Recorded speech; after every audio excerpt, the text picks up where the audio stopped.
ಮಾತೇಶ ಮಾತೇಶ ಏಕೆ ನನಗೆ ಕೋಪನ ನೋಡು, ನನಗೇನು ನಿನ್ನೆ ತುಂಬಾನೇ ಪ್ರೀತಿ ಇದೆ. ಎಲ್ಲರ ಎದುರಿಗೆ ಬೈದೆ ಅಂತ ಬೇಸರನ ನೋಡು.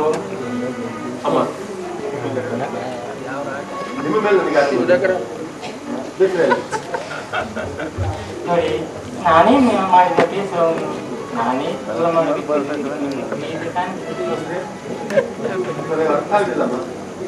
ನೋಡು ಮಾತೇಶ, ನಾನು ಅಲ್ಲಿ ನಿನ್ನ ನೋಡಿದಾಗ ನನ್ನ ಕಾಮಕ್ಕೆ ಜಾಗೃತಗೊಂಡೆ.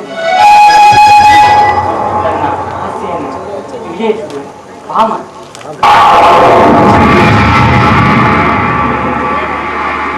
ಇದೇನು ಶಕುಂತಲಮ್ಮನವರೇ, ತಲೆ ಸರಿಯಾಗಿರುತ್ತಾನೆ.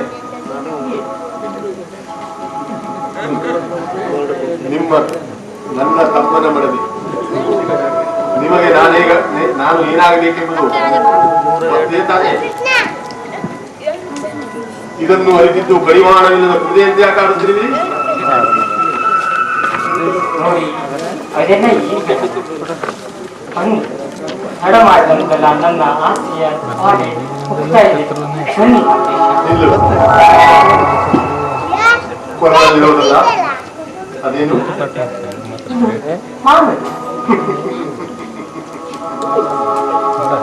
ಅದು ಕೊನೆ ಮಾಂಗಲ್ಯವು ಅಲ್ಲ, ಅದು ಮುತ್ತಿನ ಮಾಂಗಲ್ಯ. ನಮ್ಮ ಭಾರತೀಯ ಪರಂಪರೆಯಲ್ಲಿ ಹೆಣ್ಣೊಬ್ಬಳು ಮದುವೆಯಾದಂದ್ರೆ ಮುತ್ತೈದೆ ಎಂದು ಕರೆಸಿಕೊಳ್ಳುತ್ತಾಳಮ್ಮ. ನಿನ್ನ ಕೊರಳಿನ ಮಾಂಗಲ್ಯ ಒಂದು ಮುತ್ತು, ಆ ಹಳೆಯ ತಿಲಕ ಒಂದು ಮುತ್ತು, ಕೈಮರೆಗಳನ್ನು ಮುತ್ತು, ಕಾಲುಂಗರ ಒಂದು ಮುತ್ತು, ಮೂಗಿನಲ್ಲಿರುವ ಮುತ್ತೊಂದು ಮುತ್ತು, ಹಣೆಯ ತಿಲಕ ಒಂದು ಮುತ್ತು. ಈ 5 ಮುತ್ತುಗಳನ್ನು ಕೂಡಿಸಿ ಮುತ್ತೈದೆ ಅದರಮ್ಮ ನಮ್ಮ ಭಾರತೀಯ. ಇದೇ ರೀತಿ ಗಂಡನ ಸುಖ ದುಃಖಗಳಲ್ಲಿ ಪಾಲ್ಗೊಂಡು ಸರಿಯಾಗಿ ಬದುಕುವವರೇ ಮುತ್ತೈದೆ ಆಗುತ್ತಾರೆ. ಕೀಳು ಕಾಮನೆಯ ಹೆಣ್ಣ ಎಚ್ಚರಗಳು. ಇಂತಹ ಗುಟ್ಟು ಸಂಪ್ರದಾಯ ನನಗೆ ಬೇಕಾದ, ನಮಗೆ ಬೇಕಾದ ಅಷ್ಟೇಶ್ವರಗಳಿರುವಾಗ ನಾವ್ಯಾಕೆ ಸಮಾಜಕ್ಕೆ ಇಂದಿನ ಈ ದಿನವನ್ನ ತಡೆದಿರ್ಬೇಕು? ಇಂತಹ ದಿನವನ್ನು ಬಿಟ್ಕೊಳ್ಳುವಂತ ನೀನೊಬ್ಬ ಹುಚ್ಚು ನಾಯಿ. ಮದುವೆಯಾದರು ಕಂಡ ಗಂಡುಗಳನ್ನು ಕಾಲಾಟಕ್ಕೆ ಕರೆಯುವ ನೀನೊಂದು ಹೆಣ್ಣ. ನೀನು ಸ್ತ್ರೀ ಕುಲಕ್ಕೆ ಕಳಂಕ.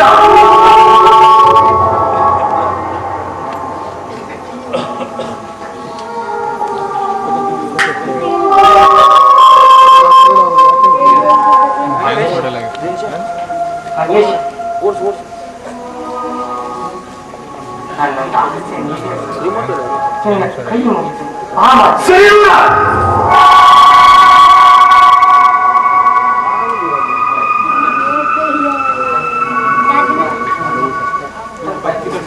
ನನ್ನನ್ನು ಕ್ಷಮಿಸುತ್ತದೆ. ಅರಿವು ಮಾಡಿದೆ ತಪ್ಪಿಗೆ ನನ್ನನ್ನು ಕ್ಷಮಿಸು. ಇನ್ನೆಂದೂ ಇಂಥ ಕೀಳು ಕಾಮನೆಗೆ ಬಲಿಯಾಗಲ್ಲ. ಸರಿ ಬಿಡು, ಇನ್ನು ಮುಂದಾದರೂ ಸರಿಯಾದ ಜೀವನ ಮಾರ್ಗದಲ್ಲಿ ನಡೆ. ಕಂಡ ಗಂಡುಗಳೊಡನೆ ಕಾಮದಾಟಕ್ಕೆ ನಡೆಸುವುದಕ್ಕಿಂತ ಮದುವೆಯಾದ ಗಂಡರೊಡನೆ ಸುಖ ದುಃಖಗಳನ್ನು ಹಂಚಿಕೊಂಡು ಪತಿವೃತ್ತಿಯಾಗಿ ಬಾರದು.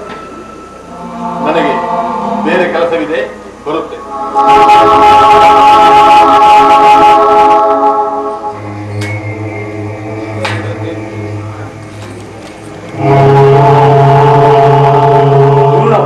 ಷಂಡನೆ ಸೇವೆ ಈಗಿನ ಆಸೆಯನ್ನು ಕಿಲ್ಲಾದೆ ಶುಚೀಕರಿಸುವುದಲ್ಲ. ಏನು ಮಾಡಿ ಹೀಗಾಗಿ ಮಾಡಿ ಆ ಮಾರುತೇಶನಂತೂ ತಪ್ಪೋಲ್ಲ. ಆ ಗಿರೀಶನನ್ನ ಹೀಗಾಗಿ ಮಾಡಿ ನಾನು ಬಳೆ ತೀರಿಸಿಕೊಂಡು ನನ್ನ ಆಸೆಯನ್ನ ತೀರಿಸಿಕೊಳ್ಳಲೇಬೇಕು. ಏನತ್ತಿಗೆ ಏನೋ ವಿಚಾರಿಸುವಂತಿದೆ. ವೈಭವಪೇತ ಮನೆಗಳಿಲ್ಲ, ಬಡತನದಿಂದ ತುಂಬಿದ ಮನೆ, ಬೇಸರವೇ? ಹಾಗೇನಿಲ್ಲಪ್ಪ ಗಿರೀಶ, ಹೀಗೆ ಮನೆ ಚಿಕ್ಕದಾದ್ರು ಈ ಮನಸ್ಸು ತುಂಬಾ ವಿಶಾಲವಾಗಿದೆ. ಈ ಸುಮ್ಮನೆ ಮನಸ್ಸಿಗೆ ಕಿರಿಕಿರಿ ಆಯ್ತು ಅಷ್ಟೇ. ಅದೇ ಆ ಮಾತೇಶಿದಾನಲ್ಲ ಅವನು ನೋಡಿ ನನಗೆ ಯಾಕೋ ಅಂತ ಜಿಗುಪ್ಸೆನೆ. ಅವನು ನಮ್ಮ ವಂಶದವನೇ ಅಲ್ಲ. ನಮ್ಮ ಗುಣ ಅವನಿಗೆ ಹೇಗೆ ಬಂದಿತ್ತು?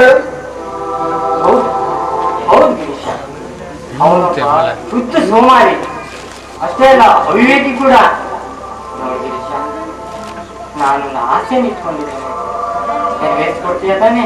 ಹೇಳತ್ತಿಗೆ ನಾನು ನಿನಗಾಗಿ ಏನ್ ಮಾಡ್ಬೇಕು? ಏನಾದ್ರು ಸಾಮಾನು ತಂದು ಕೊಡ್ಬೇಕಾ?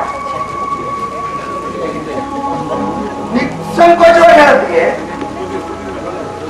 ಹಾಗೇನಿಲ್ಲ ಗಿರೀಶ, ಸಾಮಾನ್ಯ ಏನು ಬೇಡ. ನಿನ್ನನ್ನು ನೋಡಿದಾಗಿನಿಂದ ನನ್ನ ಮನ ಹಾಕಿರುತ್ತಾ ಇದೆ ನಿನ್ನನ್ನು.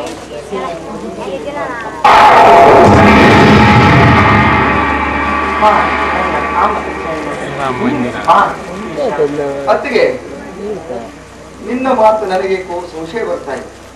ಸ್ವಲ್ಪ ಬಿಡಿಸಿ ಹೇಳಬಾರ್ದ? ಪದೇ ಪದೇ ನನಗೆ ಅಂತ ಸಂಬೋಧಿಸಿದಪ್ಪ.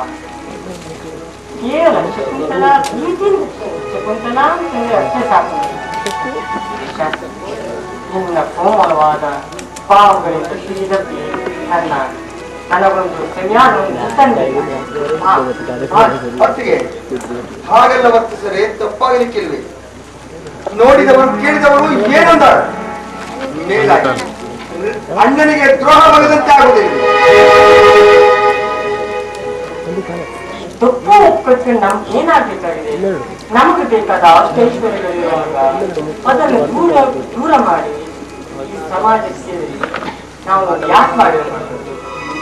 ನಮಗೆ ಬೇಕಾದನ್ನು ನಾವು ಪಡ್ಕೊಂಡು ಸಮಯ ವ್ಯರ್ಥ ಮಾಡಿ ಮನವನ್ನು ತಿಳಿಸಿ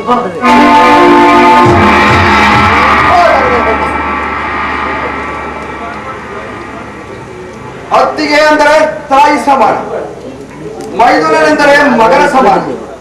ತಾಯಿ ಮಗನ ನಡುವೆ ಕಾಮನ ಬದುಕವೇ ಜನ್ಮಕ್ಕಿಷ್ಟು.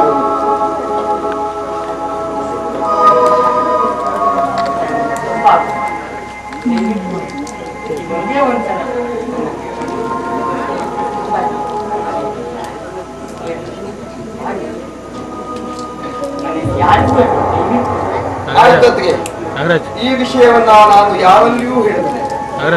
ಆದರೆ ಒಂದು ಮಾತು ಮಾತ್ರ ನೆನಪಿಟ್ಟಿದೆ. ಇಂಥ ಕಹಿ ಘಟನೆ ಬಾರದಂತೆ ಎಚ್ಚರ ವಹಿಸಿ. ನಾನಿನ್ನು ಬರ್ತೇನೆ, ಕೆಲಸವಿದೆ.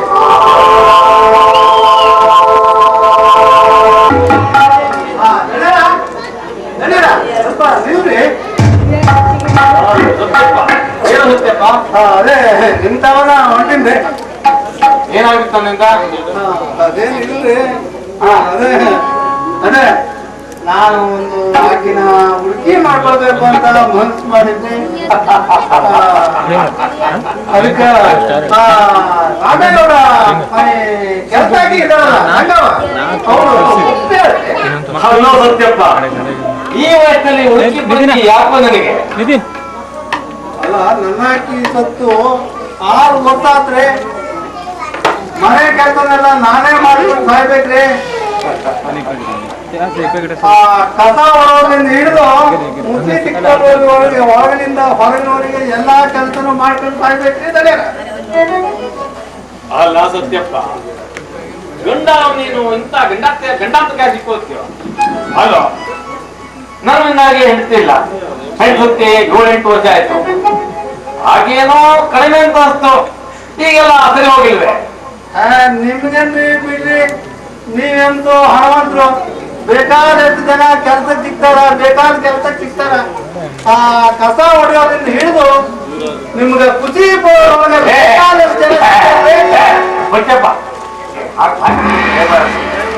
ನಾನೇ ನಿನ್ನ ಹತ್ರ ಹುಡುಕಿ ಮಾಡ್ಕೊಂಡು ಬೇಡ ಅಂತ ಹೇಳಿಲ್ಲ, ಆದ್ರೆ ಬೆಂಕಿ ಕುಳಿ ತಲೆ ಹಚ್ಕೊಂತೆ ಅಂತ ಹೇಳಿದ್ರೆ ಅಷ್ಟೇನೆ. ಆಗಲ್ಲ, ನಾನು ಎಲ್ಲ ವಿಚಾರ ಮಾಡಿ ಮನ್ಸು ಮಾಡಿದ್ದೆ. ಅದ ಆಕಿನ ಹುಡುಕಿ ನೋಡ್ಕೊಳ್ಬೇಕಂತ ಇಷ್ಟು ದಿವಸದಲ್ಲ. ಈಗ ಒಂದು ಚಾನ್ಸ್ ಸಿಕ್ಕಂತೆ, ಒಂದೇ ಒಂದು ಚಾನ್ಸ್. ಆಕಿಗ ಗಂಡಿಗ ನನಗೂ ಇರ್ತಿಲ್ಲ. ರಸ್ತೆ ಕ್ಲಿಯರ್ ಐತ್ರಿ, ಗಾಡಿ ಹೊಡೆಯಂತ ಮನ್ಸು ಮಾಡಿ. ಎಲ್ಲಿ ಸತ್ಯಪ್ಪ, ಅಲ್ಲ ಹುಡುಕಿ ಮಾಡ್ಕೊಂಡು ನೀನು ಮತ್ ನಮ್ಗೆ ಹುಡ್ಕೊಂಡ್ ಬಂದೆ ನಾನು ಒಪ್ಪಿಗೆ ಬೇಕಿತ್ತೇನೋ. ಒಪ್ಪಿಗೆ ಬಂದು ಬಿಡಿ ದಣಿಯರ, ಎಷ್ಟೊಂದು ನೀವು ನಮ್ ದೊಡ್ಡರು ಒಪ್ಪಿಗೆ ಕೊಡ್ತಾ ಇರ್ತೀರಾ. ಹಂಗಾಗಿ ನನ್ ಸ್ವಲ್ಪ ಹಣ ಬೇಕಾಗಿತ್ತು ದಣಿಯರ, ಹಣ. ಸತ್ಯಪ್ಪ, ನಾನೇನು ಹಣ ಕೊಡ್ತೇನೆ ಬಿಡು, ನೀನೇನೋ ಹುಡುಗಿ ಮಾಡ್ಕೊಂಡು ಮಜಾ ಮಾಡ್ತೀಯ, ಆದ್ರೆ ಅದು ನನಗೇನ್ ಲಾಭ? ಅಲ್ಲ ಗೌಡ, ನಾನು ಒಬ್ಬನೇ ಖುಷಿಯಿಂದ ಇರ್ತೀನಿ ಅಂತ ತಿಳ್ಕೊಂಡ್ರ ನಿಮ್ಮನ್ನು ಖುಷಿಯಿಂದ ಇಡಕ ಪ್ರಯತ್ನ ಮಾಡ್ತೀನಿ. ಹೌದು ಹೇಳ್ಬೋದು ಸತ್ಯಪ್ಪ. ಹ್ಯಾಮ ಅಂದ್ರೆ ಅದೇ ಅಲ್ಲೇ ಎಲ್ಲ ಅಕ್ಕಿಯರು ಅಂತಲ್ಲ, ಅವುಗಳನ್ನೆಲ್ಲ ಹಿಡಿದು ನಿಮ್ಮ ಮದುವೆ ಆಗ್ತೀನಿ ಖುಷಿ ಪಡ್ಕೊಂಡು ಇರ್ಬೋದ್ರಿ. ಆಯ್ತಪ್ಪ, ಸಾಕು ಸಾಕು ನಿಂದು. ನಾನು ಹಣ ಕೊಡ್ತೇನೆ, ನನಗೆ ಅರ್ಜೆಂಟ್ ಕಾಲೇಜ್ ಹೋಗ್ತಾ ಇದ್ದೇನೆ, ಆಮೇಲೆ ನಾನು ಹೋಗು. ಹಾಗೆ ಬಡ್ಡಿ ಉಸಿರು ಬೇರೆ ಮಾಡು.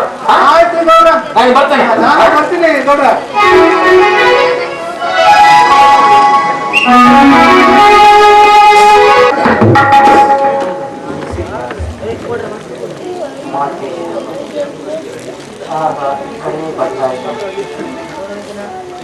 ನನ್ನ ಕಾರ್ಯವನ್ನು ಸಾಧನೆ ಮಾಡಿಕೊಳ್ಳೇಬೇಕು.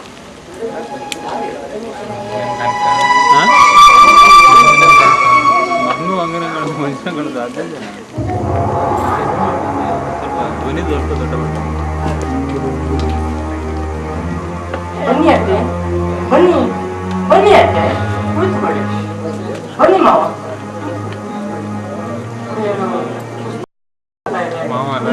ತಂಪಾದ ಪಾನೀಯ ತಂದು. ಶಕುಂತಲ, ಇಂದೇಕೋ ನಿನ್ನ ಮಾತಿನ ದಾಟಿ ಬದಲಾಗಿದೆ. ಎಂದು ನಮ್ಮ ಊಟೋಪಚಾರದಲ್ಲಿ ಭಾಗವಹಿಸಿರಲಾರದ ನೀನು ಇಂದ್ಯಾಕೂ ತುಂಬಾ ನಮ್ಮನ್ನ ಉಪಚರಿಸ್ತಾ ಇದೆಯಾ? ತುಂಬಾ ಆಶ್ಚರ್ಯಕರವಾಗಿದೆ ನಿನ್ನ ಮಾತಿನ ದಾಟಿ. ಏನಮ್ಮ ಹಾಗೆ ಸುಮ್ಮನೆ ನಿಂತ್ಕೊಂಡ್ಬಿಟ್ಟಿದ್ಯಾ?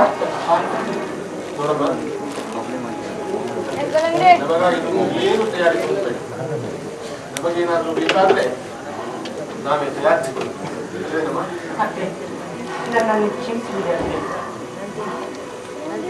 ಮಗಳೇ ಶಕುಂತಲ, ಸೊಸೆಯಾದರೂ ನೀನು ನನ್ನ ಮಗಳ ಸಮಾನ. ಇಂದು ನನ್ನ ಆಸೆ ಫಲಿಸಿ ನನ್ನ ಕನಸುಗಳೆಲ್ಲವೂ ನನಸಾದವು. ಮಗಳೇ ಶಕುಂತಲ, ದೀರ್ಘ ಸುಮಂಗಲಿಯಾಗಿ 100 ಕಾಲ ಬಾಳಿ ಈ ಮನೆಯನ್ನ ಬೆಳಗ ಮಾತಾಡಿ ಅಂದ ಹಾಗೆ ಈ ಸಂತೋಷದಲ್ಲಿ ಬಿಸಿಲಿನ ಬೇಗೆಯಿಂದ ಬಂದ ನಮಗೆ ನಿನ್ನ ಕೈಯಾರೆ ತಂಪಾದ ಪಾನಕ ಮಾಡಿ ತಂದುಕೊಡಲಾಗಿದೆ.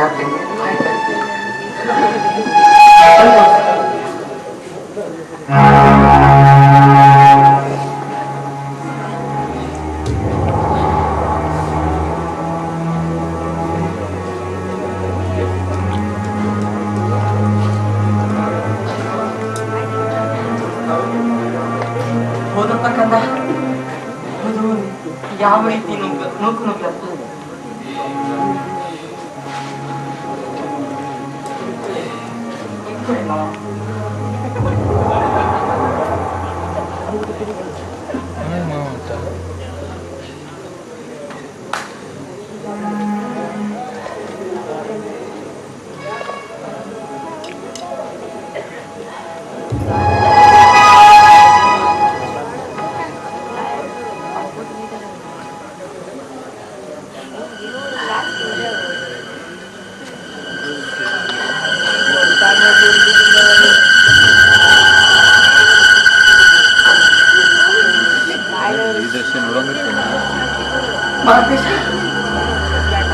ಇದೇನು ಶಕುಂತಲ, ಎಲ್ಲೂ ಹೋಗಿಯಮ್ಮ, ತಲೆ ಸುತ್ತಾ ಇದೆ. ಮಾತೇಶ,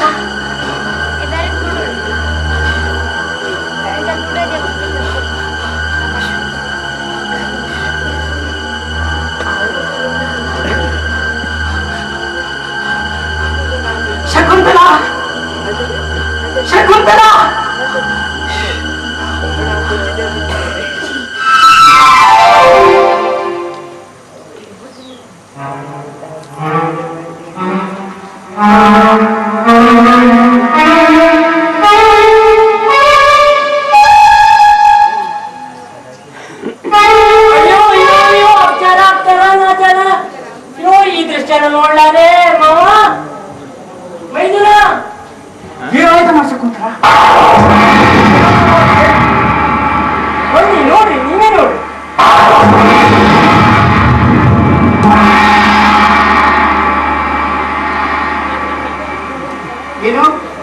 ಏನ್ ಗಲಾಟೆ? ಏನ್ ಹೇಳ್ತಾ ಇದ್ದೀರಿ? ಏನಿಲ್ರಿ, ತಾಯಿ ಮಗ ಹೇಳ್ಕೊಂಡು ಚಕ್ಕಂಡವ್ರು ಮಲಗಿದಾರ. ಇದಷ್ಟೇ ನೀವೇ ನೋಡಿ.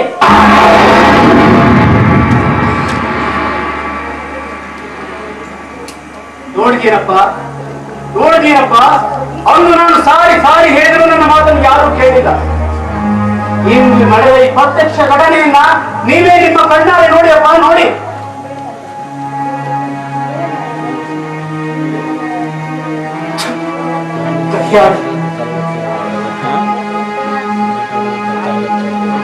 ನೀನಿಂಥ ಕೆಲಸ ಮಾಡ್ತೀಯ, ಕ್ಷಮಿಸ್ತೀನಿ.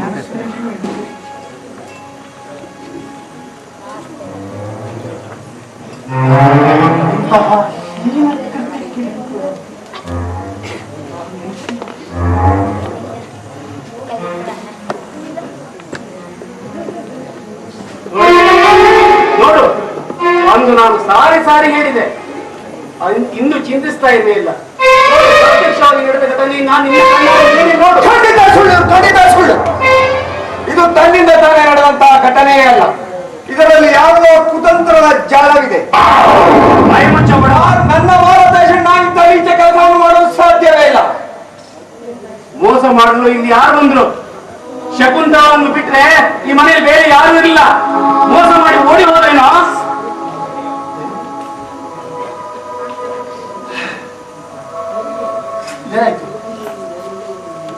ಯಾಕೆ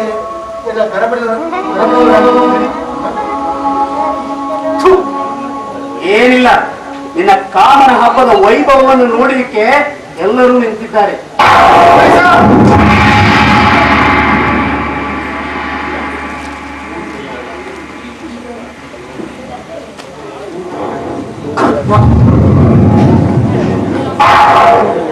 ಸಾಧ್ವಿ ಶಿರೋಮಣಿ ಎಂದು ನಂಬಿದ್ದೆ.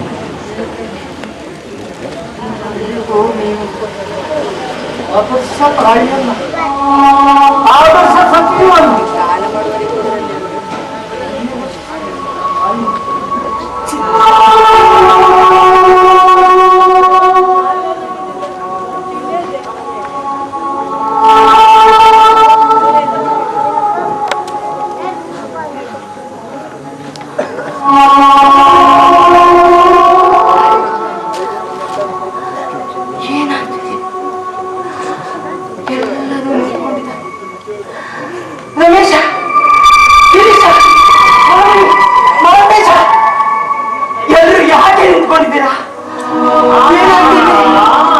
ಏನಾದ್ರೂ ನಡೆಯಬಾರ್ದ ಘಟನೆ ನಡೀತೇನೋ? ಅದದ್ದೇನಿಲ್ಲ. ಒಂದು ಗೈಯಲ್ಲಿ ಬಿಟ್ಕೊಂಡು ಕಣ್ಣು ಮುಚ್ಕೊಂಡು ಹಾಲು ಕುಡಿದ ನನ್ನ ಕಣ್ಣಾರೆ ನೋಡ್ದೆವು. ಸ್ವಾಮಿ, ಅಲ್ಲ ನಿಮ್ಗೆ ತಾಯಿ ಬಂದು ನೀವು ಬೇರೆ ಸಿಗಲಿಲ್ಲಾಗಿದ್ದೇನೆ, ಚಕ್ಕಂದಾಗ್ಲಿಕ್ಕೆ ಇಲ್ಲೇ ಬೇಕಾಗಿದ್ದೇನ? ಇಲ್ಲ ಸ್ವಾಮಿ, ಇಲ್ಲ. ನನ್ನನ್ನು ನಂಬಿ ಸ್ವಾಮಿ, ನನ್ನನ್ನು ನಂಬಿ. ಇದರಲ್ಲಿ ಏನೋ ಮೋಸದ ಜಾಲ ಅಡಗಿದೆ. ನನ್ನನ್ನು ನಂಬಿ ಸ್ವಾಮಿ, ನನ್ನ ಮಾತನ್ನು ನಂಬಿ. ಸ್ವಾಮಿ, ಯಾಕೆ ಮಾತಾಡುತ್ತಿಲ್ಲ ನೀವು? ಮಾತಾಡಿ ಸ್ವಾಮಿ, ನಿಮ್ಮ ತಾಯಿಗೆ ಬೇಡ್ಕೊಳ್ತೇನೆ. ನಾನೆಂದಿಗೂ ನಿಮಗೆ ಪ್ರಚಾರ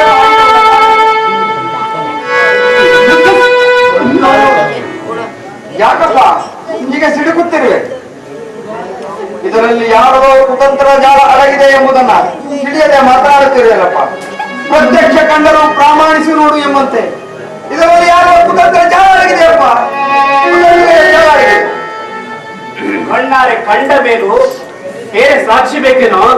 ಅಂಗೈ ಹುಂಡಿಗೆ ಕನ್ನಡಿ ಬೇಕೇನೋ? ಇವಳು ತಾನು ಸಾಕಿಕೊಂಡ ತಂದು ಮಗನಿಗೆ ಸರಸು ಆಡುವ ಇವಳು ಈ ಮನೆಯಲ್ಲಿ ನಾನು ಒಂದು ಕ್ಷಣನೂ ಇರೋಲ್ಲಪ್ಪ. ರಮೇಶ, ನಿನ್ನ ರಮೇಶ,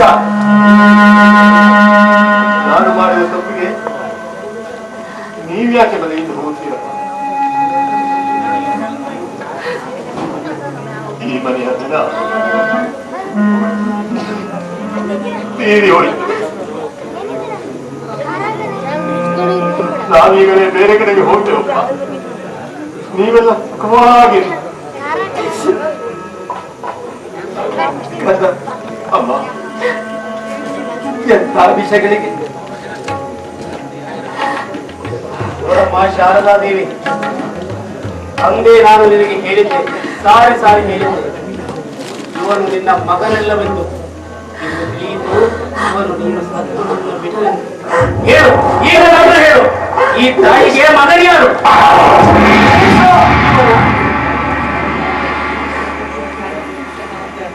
ನನ್ನ ಜನ್ಮ ಕೊಟ್ಟ ಮಾತೆ ಇವಳಲ್ಲದಿರಬಹುದು, ಆದರೆ ನನ್ನಲ್ಲಿ ಜೀವ ತುಂಬಿದವಳು. ಹೆತ್ತ ಮಗನಿಗಿಂತಲೂ 10 ಪಟ್ಟು ಹೆಚ್ಚು ವಾತ್ಸಲ್ಯವನ್ನು ತೋರಿಸಿದ ಕರುಣಾಮಯಿ ಇವಳು.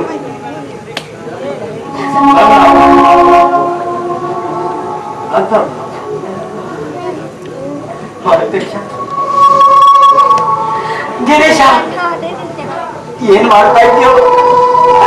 ನಿಮಗೂ ನಮ್ಮ ಅಂತ ಅರ್ಥವಾಗುವುದಿಲ್ವ? ಸ್ವಾಮಿ, ಯಾಕೆ ಸುಮ್ಮನೆ ನಿಂತ್ಕೊಳ್ಳಿ? ಮಾತಾಡಬಾರ್ದು. ನಿಮ್ಮ ಯಾವ ಮಾತುಗಳು ಈಗ ಇಲ್ಲ ಬೇಕಾಗಿಲ್ಲ. ಮೊದಲು ಈ ಮನೆಯನ್ನು ಬಿಟ್ಟು ತೊಲಗುವಿರೋ ಇಲ್ಲವೋ? ನೀವೆಲ್ಲ ಚೆನ್ನಾಗಿದೆ, ನಾವು ಹೋಗ್ತೇವೆ. ಅಮ್ಮ ಅಮ್ಮ, ಅಂದು ಬೇರೆಯವರ ಮನೆಯ ಆಳಾಗಿ ಕೀಳಾಗಿ ದುಡಿದು ನಿನ್ನನ್ನ ತಹಸೀಲ್ದಾರನಾಗಿ ಮಾಡಿದ್ದಕ್ಕೆ ಯೋಗ್ಯ ಬಹುಮಾನ ಕೊಟ್ಟಿದ್ದ.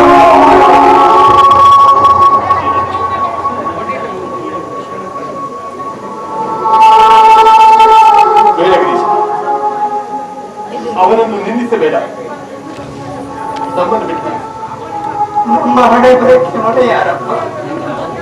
ಹೇಗಣ್ಣ ಸುಮ್ಮನಾಗಲಿ? ಯಾಕಣ್ಣ ಸುಮ್ಮನಾಗಲಿ? ನನಗೀಗ ಎಲ್ಲಿಲ್ಲ ರೋಷ ಮುಖ್ಯ ಮಾಡ್ತಾ ಇದೆ. ಅದನ್ನು ತಡೆಯುವ ಶಕ್ತಿ ನನಗಿಲ್ವಣ್ಣ, ಅವರಿಗೂ ಇಲ್ಲ. ರಮೇಶಣ್ಣ, ಅಂದು ನಿನ್ನ ನೌಕರಿ ಡಿಪಾಸಿಟ್ಗಾಗಿ 2 ಲಕ್ಷ ರೂಪಾಯಿ ಎಲ್ಲೋ ದೊರೆಯದಿದ್ದಾಗ ತನ್ನ ಕಿಡ್ನಿಯನ್ನೇ ಮಾರಿ ಈ ಮಟ್ಟಕ್ಕೆ ತಂದದ್ದು ನೀನು. ಇವತ್ತಿನ ಮನೆಯಿಂದ ಹೊರ ನುಕ್ಕಲಿ ಅಂತಲ್ಲ, ಸಾಕಿಸಲಿ ಅಂತು. ನೀನಿಂದು ಒಂದು ಹೊಳಾಗುತ್ತಿರುವೆಯಾ? ಇಲ್ಲ, ಸಂಬಂಧದ ಕಥೆಯನ್ನ ಕಟ್ಟಿ ತಾಯಿ ಮನೆಯಲ್ಲಿನ ಸಂಬಂಧದ ಕಥೆಯನ್ನ ಕಟ್ತಾ ಇದೆಯಾ? ಒಂದು ಹೊಳಾಗ್ತಾ ಇದೆಯಾ ನೀನು? ಗಿರೀಶ, ನಿನಗಿನ್ನು ಇವರ ಮೇಲೆ ಅಭಿಮಾನವಿರಬಹುದು, ಆದರೆ ನನಗಿಲ್ಲ. ನನ್ನ ಕಣ್ಣಲ್ಲೇ ನಾನು ಕಂಡ ಘಟನೆಗಳನ್ನು ಸುಳ್ಳು ನಿರಾಧಾರ ಎನ್ನುವೆಯೋ? ಜ್ಞಾನವಿಲ್ಲ. ಇವಳು ತನ್ನೊಂದಿಗೆ ಸರಸವಾಡಲಿ ಮಾಡಿದ ಈ ಸಾಧು ಮಗನ ಸೂಳೆಯು ಬೀದಿಯ ನಾಯಿ. ಮನವಿಯ ಮಾತನ್ನು ನಂಬಿ ಮಾತೆಯನ್ನೇ ಮರೆಯುವ ಮಹಾನೀಚ ನೀನು. ಒಂದೇ ಒಂದು ದಿನ ಈ ಮನವಿಯ ಮಾತನ್ನು ಕೇಳಿ ಉಳಿದು ಬಿದ್ದರೆ ಬೀದಿ ಬಿಕಾರಿಯಾದರೆ ಮುಚ್ಚಾಗಿದ್ದು ನಾವಲ್ಲ, ಯಾರು ಏನು ಎಂದು. ಯಾಕೆ ಸುಮ್ಮನೆ ರಂಪಾಟ ಮಾಡ್ತೀಯಪ್ಪ? ನಡೆದುದೆಲ್ಲವೂ ಒಂದು ವಿಷಯಗಳಿಗೆ ನಮ್ಮ ಪಾಡನ್ನು ನಾವೇ ನಿಭಾಯಿಸಿಕೊಳ್ಳೋಣ. ಸ್ವಾಮಿ ಸ್ವಾಮಿ, ಮಾತಾಡಿ ಸ್ವಾಮಿ, ನನ್ನ ಮಾತನ್ನ ನಂಬಿ ಸ್ವಾಮಿ, ನನ್ನನ್ನು ನಂಬಿ. ದಯವಿಟ್ಟು ನಮ್ಮನ್ನ ಈ ಮನೆಯಿಂದ ಹೊರಗೆ ಹಾಕ್ಬೇಕು. ನಿಜ ಏನು ಹೇಳುವುದನ್ನ ನಿಧಾನವಾಗಿ ಆಲೋಚಿಸಿ. ಏನು ನಡೀತು ಎನ್ನುವುದನ್ನ ನೀವೇ ಅರ್ಥ ಮಾಡಿ ನಿಮ್ಮ ಕಾಲಿಡಿದು ಬೇಡ್ಕೊಳ್ತೇನೆ. ದಯವಿಟ್ಟು ನಮ್ಮನ್ನ ಈ ಮನೆಯಿಂದ ಹೊರಗೆ ಹಾಕ್ಬೇಡಿ. ಈ ಮನೆಯ ಕಸ ಮುಸುರಿ ಮಾಡಿ ಆದ್ರೂ ಮೂಲೆಯಲ್ಲಿ ತಿದ್ದುಕೊಂಡಿರ್ತೇವೆ ನಾವು. ಅಪ್ಪ, ನಾನು ಮಾಡಿದ ತಪ್ಪಿಗೆ ಅಮ್ಮನಿಗೆ ಅವಳ ಸ್ವಾಮಿ, ಬಹು ಕಾಲದಿಂದ ನಿಮ್ಮ ಸೇವೆ ಮಾಡುತ್ತಾ ಬಂದವಳು ನಾನು. ಎಂದೆಂದೂ ನಾನು ನಿಮ್ಮನ್ನ ಬಿಟ್ಟು ಬೇರೆ ವಿಚಾರಗಳಿಗೆ ಆಸ್ಪದ ಕೊಟ್ಟವಳಲ್ಲ. ಯಾಕೆ ಮುನಿಸು ಸ್ವಾಮಿ? ಮಾತಾಡಿ ಮಾತಾಡಿ ಮಕ್ಕಳೆಲ್ಲ ವಯಸ್ಸಿಗೆ ಬಂದಿದ್ದಾರೆ. ಈ ಸ್ಥಿತಿಯಲ್ಲಿ ನೀವು ನಮ್ಮನ್ನ ಅನುಮಾನಿಸಿ ದೂರ ಅಟ್ಟಿ ಬಿಟ್ರೆ ಊರಲ್ಲಿಯ ಜನ ಏನಂದಾರು? ಈ ಮನೆಯ ಘನತೆ ಗೌರವ ಏನಾಗಿತ್ತು? ವಿಚಾರ ಮಾಡಿ ಹೇಳ್ತಾ ಇದ್ದೆ. ತೊಲಗಿರಿ ಇಲ್ಲಿ, ತೊಲಗಿರಿ. ಮಾಲ್ತೇಶ, ಮಾಲ್ತೇಶ ಕಂದ, ನಮಗಿನ್ನು ಈ ಮನೆ ತರವಲ್ಲಪ್ಪ, ಈ ಮನೆ ತರವಲ್ಲ.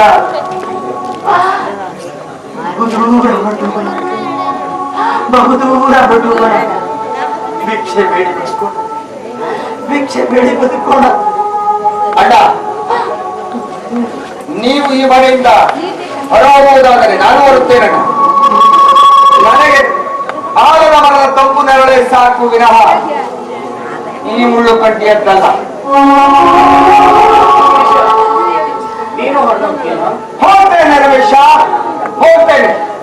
ಒಂದು ಮಾತು ಮಾತ್ರ ನೆನಪಿಟ್ಟುಕೋ, ಒಂದಿಲ್ಲೊಂದು ದಿನ ನೀನು ನನ್ನ ಕಾಲು ಹಿಡಿದು ಬೇಡಿಕೊಳ್ಳುವಂತೆ ಮಾಡದಿದ್ದರೆ ನಾನು ಈ ತಾಯಿಯ ಮಗನೇ ಅಲ್ಲ.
ಬುದ್ಧಿ ಬಲವನ್ನು ಸೇರಿಸಿದರೆ ಇಡೀ ಪ್ರಪಂಚವನ್ನೇ ಗೆಲ್ಲಬಹುದು.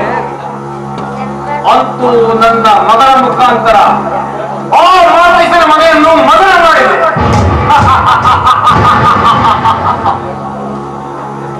ಮದಾಂಧನಾದ ಮಾತೇಶ ಮರಿತನಂತಾದ. ಇನ್ನು ಆ ಲಕ್ಷಾದ ಪುತ್ರನ್ನು ಮಾತು ಮುನ್ನದಾಯಿಸಿಕೊಂಡು ಮಾಡಿಕೊಳ್ಳಲೇಬೇಕು. ಆಮೇಲೇನು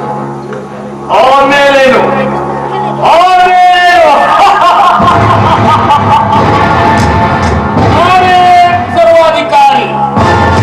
ನನ್ನ ಮೇಲಿಸೋರು ಯಾರೂ ಇಲ್ಲ. ಯಾರೂ ಇಲ್ಲ.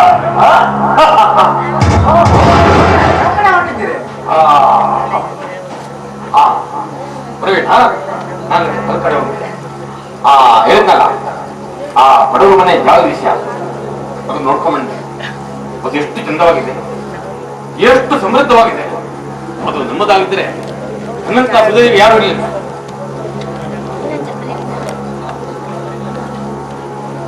ಅಂದಾಗೆ ನನ್ನ ಅದೇನಾಯ್ತು? ಓ, ನಿಮ್ಮ ಆಸ್ತಿಗೆ ಸಂಬಂಧಪಟ್ಟ ಅದೆಲ್ಲ ಅಂತ ಮುಗಿದಂತೆ ಇನ್ನೇನು ಇಷ್ಟರಲ್ಲಿ ಕೂಡ ಮುಗಿಸ್ತೇನೆ. ಅದಕ್ಕೆ ಅನುಕೂಲವಾಗಲೆಂದು ನಿಮ್ಮ ಮನೆಯಲ್ಲಿರುವ ಕೆಲವು ಕಾರ್ಯಗಳನ್ನು ಫೋಟೋಗಳನ್ನು ನಿಮ್ಮ ಮಗಳಿಂದ ಕೇಳಿ ಪಡೆದುಕೊಂಡಿದ್ದೆ.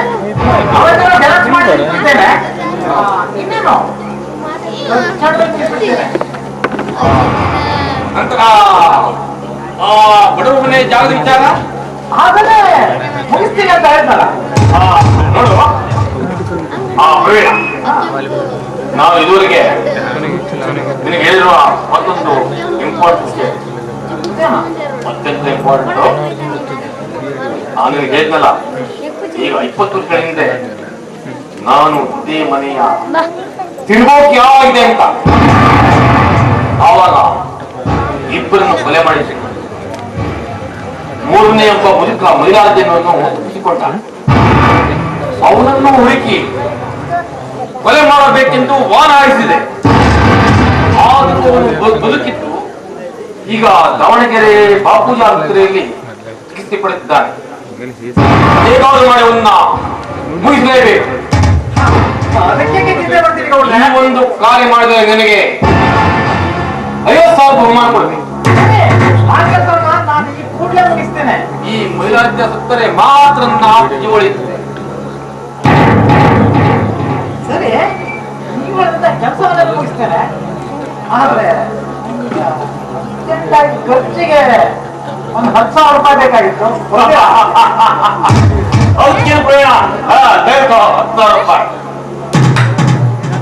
ಬೇಗ ಹೋಗಿ ಈ ಕೆಲಸವನ್ನು ಅತ್ಯಂತ ಜಾಗರೂಕತೆಯಿಂದ ಮಾಡು. ಎಲ್ಲಾದರೂ ಹೆಚ್ಚು ಕಮ್ಮಿ ಆದರೆ ನಮಗಿಬ್ಬರಿಗೂ ಅಪಾಯ ತಪ್ಪಿದ್ದಲ್ಲ. ಓಕೆ ಬಾಸ್, ನಾನು ನಿಮ್ಮ ಕೆಲಸವನ್ನ ಮುಗಿಸೇ ಬರ್ತೀನಿ. ಬರ್ತೀನಿ ನೋಡ್ರೆ.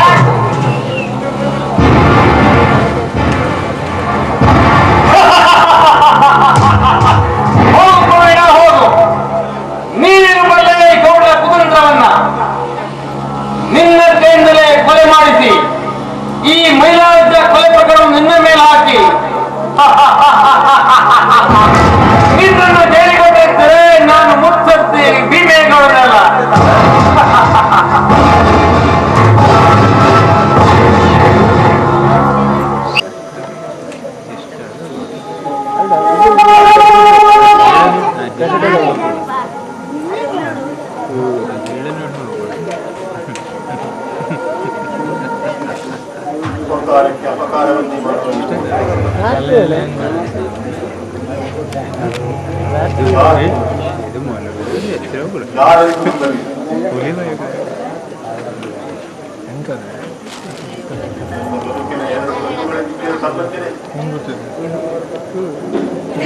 ಕಸಕ್ಕಿಂತ ಕೀಳಾಗಿ ನನ್ನನ್ನು ಕಂಡಾಗ ಯಾರಿಗಾಗಿ ನಾನು ಜೀವದಿಂದ ಇರಬೇಕು?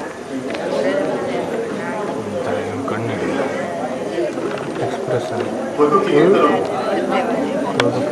ಸಾವೇ ಸರಿ, ಬದುಕಿಗಿಂತಲೂ ಸಾವೇ ಸರಿ. ಪವಿತ್ರ ತಾಯಿ ಮಕ್ಕಳ ಮಧ್ಯ ಅನೈತಿಕ ಸಂಬಂಧದ ಆಕ್ಷೇಪ ಆರೋಪಗಳನ್ನು ಹೊತ್ತು ಬದುಕುವುದಕ್ಕಿಂತಲೂ ಸಾವೇ ಸರಿ. ನಿತ್ಯ 108 ಗಂಟೆದ ಗೋಳಿನಿಂದ ಮಾಡುವುದಕ್ಕಿಂತ ಆತ್ಮಹತ್ಯೆ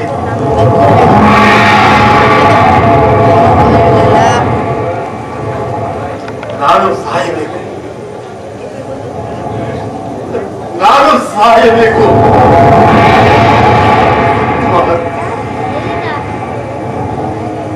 ಆತ್ಮಹತ್ಯೆ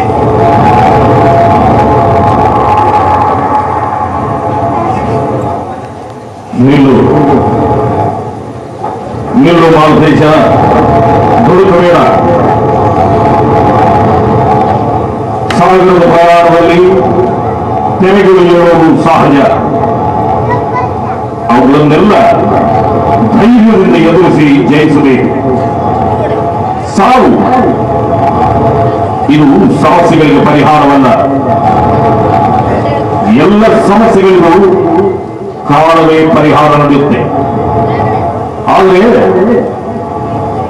ತಾಳ್ಮೆಯಿಂದ ಅಲ್ಲಿಯ ತನಕ ಕಾಯಲೇಬೇಕು. ನಿಮ್ಮ ಮೇಲೆ ಹೊರಿಸಲ್ಪಟ್ಟ ಅನೈತಿಕತೆಯ ಆಕ್ಷೇಪವನ್ನ ಸುಳ್ಳೆಂದು ಸಾಬೀತುಪಡಿಸು. ಒಬ್ಬ ತಮ್ಮ ಕಡೆಗಣಿಸಿದ, ಆದ್ರೇನು ಇನ್ನೊಬ್ಬನಿಲ್ಲವೇ? ಅವನು ನಿನ್ನನ್ನೇ ನಂಬಿದ್ದಾನೆ. ಸಾಕ್ಷಾತ್ ದೇವತೆಯಂತಿರುವ ನಿನ್ನ ತಾಯಿಯನ್ನ ಆಕ್ಷೇಪದಿಂದ ಮುಕ್ತಿಗೊಳಿಸದೆ ಪಲಾಯನ ಕೈಯುವೆಯ? ನೋಡು ಮಾಲತೇಶ, ನೀನು ಸತ್ತು ಸಾಧಿಸುವುದಾದ್ರೂ ಏನನ್ನ? ಅದಕ್ಕೆ ಮಾಲತೇಶ, ನೀನು ಬದುಕಿದ್ದು ತಾಯಿಯ ಮೇಲಿನ ಆಕ್ಷೇಪವನ್ನು ಸುಳ್ಳೆಂದು ಸಾಧಿಸು. ಆ ದುಷ್ಟರ ಜಾಲವನ್ನು ಭೇದಿಸು. ಆ ಗೌಡನ ಪಾಪದ ಕೊಡ ತುಂಬೋ ತನಕ ತಾಳ್ಮೆಯಿಂದಿರು.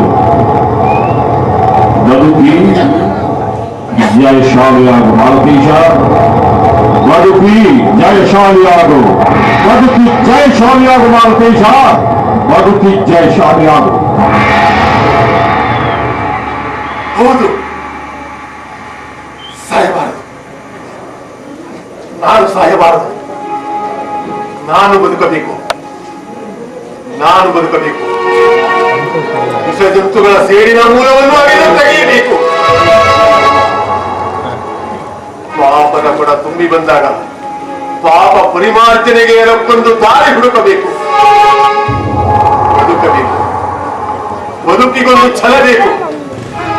ಸಾಯಬಾರದು. ನಾನು ಸಾಯಬಾರದು. ಅಣ್ಣ, ಏನಣ್ಣ? ಯಾರು ಸಾಯಬಾರ್ದು? ಅಲ್ಲ, ಯಾರು ಸಾಯಬಾರದು. ಈ ಬದುಕಿನಲ್ಲಿ ನೋಡು, 108 ಗೊಂದಲ, ತೊಂದರೆ, ತಾಪತ್ರಯಗಳಿಂದ ಕೂಡಿರುತ್ತಾ ಜನ ಜೀವಕ್ಕೆ ಹೆದರಿ ಸತ್ತು ಬಿಡ್ತಾರಲ್ಲ. ಸಾಯಬಾರದು. ಅಣ್ಣ, ನಿನಗೊಂದು ಸಂತೋಷದ ವಾರ್ತೆಯನ್ನು ತಂದಿದ್ದೇನೆ. ನೋಡು, ನಾನು ಫಸ್ಟ್ ರ್ಯಾಂಕ್ನಲ್ಲಿ ಪಾಸ್ ಆಗಿರೋದು. ಇನ್ನು ನಮ್ಮ ಸಂಕಷ್ಟಗಳನ್ನು ದೂರವಾಗುತ್ತೆ ಸರಿ.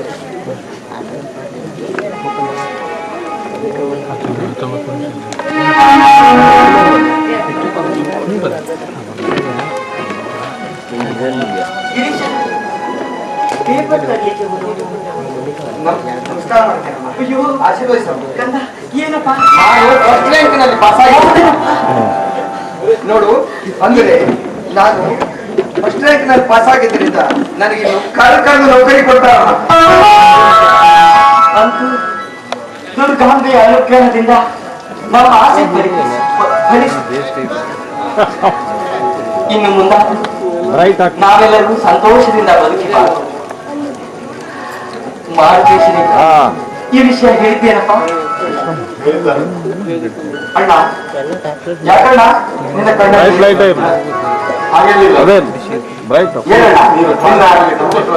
ನಿನ್ನ ಕಣ್ಣೀರನ್ನು ಕಾರಣ ಹೇಳಣ್ಣ. ನಿನ್ನ ಪರಿಶ್ರಮವನ್ನು ಕಂಡು ಕಣ್ಣೀರಲಾಯ್ತು. ಪನ್ನೀರು ಆಡುಗಾಶ್ರಮಪ್ಪ, ಆಡುಗಾಶ್ರಮ. ಅಣ್ಣ ನೀನು ಸುಳ್ಳು ಹೇಳ್ತಾ ಇರಿ, ಏನೋ ಮುಚ್ಚಿದೆ. ಗಿರೀಶ, ನಿನ್ನ ರಮೇಶ ತಹಶೀಲ್ದಾರ್ ಹಣ ಬೇರಿಸಲಾಗಿದೆ. ಒಂದು ಕಿಡ್ನಿಯನ್ನು ಕೊಟ್ಟು ನೌಕರಿ ಈಗ ನಿನಗೆ ಅದಕ್ಕೂ ದೊಡ್ಡ ಸ್ಥಾನವನ್ನು ಕಲ್ಪಿಸಿಕೊಟ್ಟು ನನ್ನಲ್ಲಿ ಹಣ ಕೊಡಲಾಗ ದೇವರು ನನಗೆ ಇಬ್ಬರು ಬುದ್ಧಿವಂತ ತಮ್ಮಂದಿರನ್ನು ಕೊಟ್ಟರೆ ಹೊರತು ತಮ್ಮಂದರಿಗೆ ಅನುಕೂಲವಾಗುವಂತಹ ಹಣವನ್ನು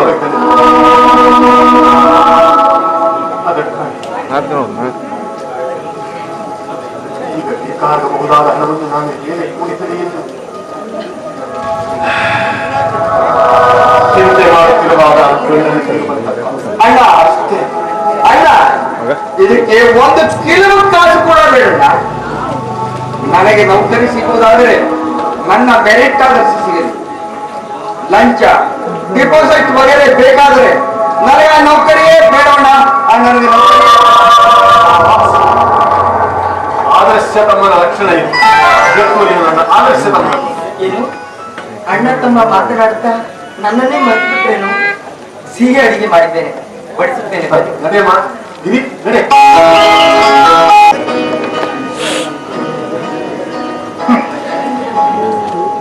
ಅಂತೂ ದಾವಣಗೆರೆ ಆಸ್ಪತ್ರೆಗೆ ಹೋಗಿ ಗೌಡ ಆಣತಿಯಂತೆ ಕೆಲಸ ಮಾಡಿ ಮುಗಿಸಿ ಬಂದಿದ್ದಾರೆ. ಈಗ ಈ ಗೌಡನ ಕಾಗದ ಪತ್ರಗಳೆಲ್ಲವೂ ನನ್ನ ವಶದಲ್ಲಿವೆ. ಇನ್ನು ಕೆಲವೇ ದಿನಗಳಲ್ಲಿ ಈ ಗೌಡ ಹಾಗೂ ತಹಶೀಲ್ದಾರ್ ರಮೇಶ್ ಅವರ ಅಪರಾಧಗಳನ್ನು ಸಾಬೀತುಪಡಿಸಿ ಇವರಿಬ್ಬರನ್ನು ಗಂಗೆಯಿಂದ ಕೊಳೆಯುವಂತೆ ಮಾಡುತ್ತೇನೆ. ಅವನ ಹಲವಾರು ಅವ್ಯವಹಾರಗಳನ್ನ ಈ ಕ್ಯಾಮೆರಾದಲ್ಲಿ ಸೆರೆ ಹಿಡಿದಿಟ್ಟಿದ್ದೇನೆ. ಆದರೆ ಅವರು ಹೇಳಿದ ಕೆಲವು ಅಪರಾಧಗಳನ್ನು ನನ್ನ ಟೇಪ್ ರೆಕಾರ್ಡರ್ನಲ್ಲಿ ಟೇಪ್ ಮಾಡಿಟ್ಟಿದ್ದೇನೆ. ಸಮಯ ನೋಡಿ ಹಾಕುವೆ ಇವರೆಲ್ಲರಿಗೂ ಮೋಡಿ. ತಡ ಇಲ್ಲದೆ ಸಾಗುತ್ತಿದೆ ನನ್ನ ಗಾಳಿ. ಇನ್ನು ಕೆಲವೇ ದಿನಗಳಲ್ಲಿ ತಹಶೀಲ್ದಾರ್ ರಮೇಶ್ ಹಾಗೂ ಗೌಡರನ್ನು ಗಂಭೀರತೆ ಕೊಡುವಂತೆ ಮಾಡಿ ಇವನ ಸಕಲ ಆಸ್ತಿಯನ್ನು ನನ್ನ ಇಚ್ಛೆಯಂತೆ ವಿಲೇವಾರಿ ಮಾಡುತ್ತೇನೆ.